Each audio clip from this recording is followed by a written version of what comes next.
Você vai ouvir agora o Lições Diárias da Bíblia, apresentado pelo Pastor Alberto.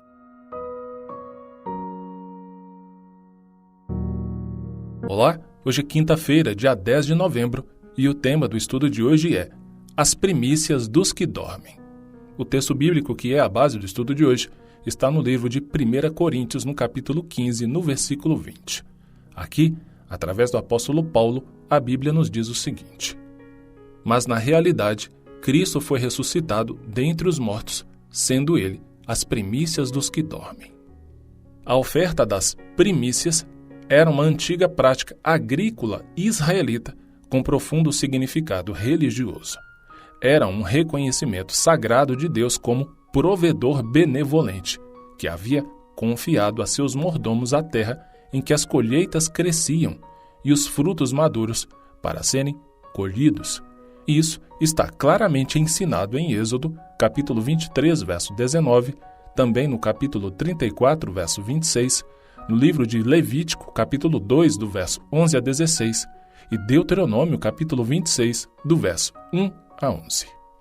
Os primeiros frutos indicavam não apenas que a colheita estava começando, mas também revelava a qualidade de seus produtos.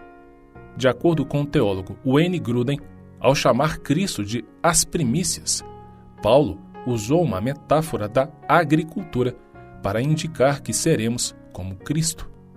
Assim como as primícias, ou a primeira prova da safra madura, mostram como será o restante da colheita para aquela safra, também Cristo, como as primícias, mostra como será o nosso corpo ressurreto quando, na colheita divina final, ou a volta de Cristo, ele nos ressuscitar dos mortos e nos trouxer a sua presença.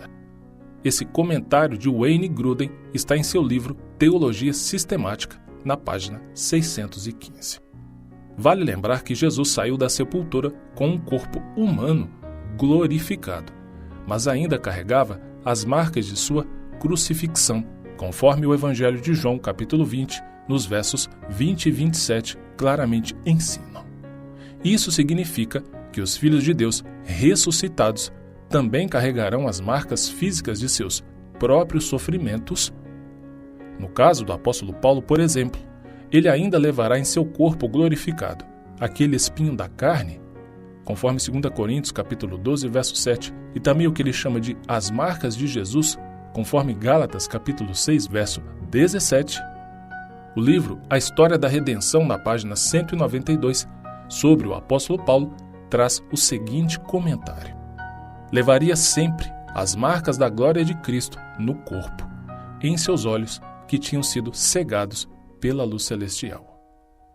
Mas é claro que isso não significa que ele, ou qualquer outro dos remidos glorificados, será ressuscitado com as marcas de seus sofrimentos terrenos.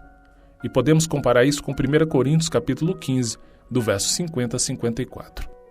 E no caso específico de Cristo, ele levará sempre os sinais dessa crueldade.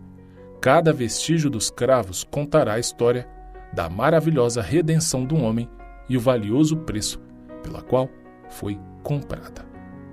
Essa análise está no livro Primeiros Escritos, na página 179.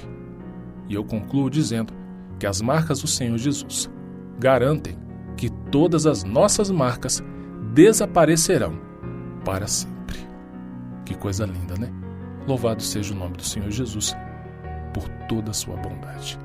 Ao concluir, deixo com você o texto da leitura bíblica de hoje, que é o nosso ano bíblico, que está no livro de Atos, do capítulo 13 ao capítulo 15.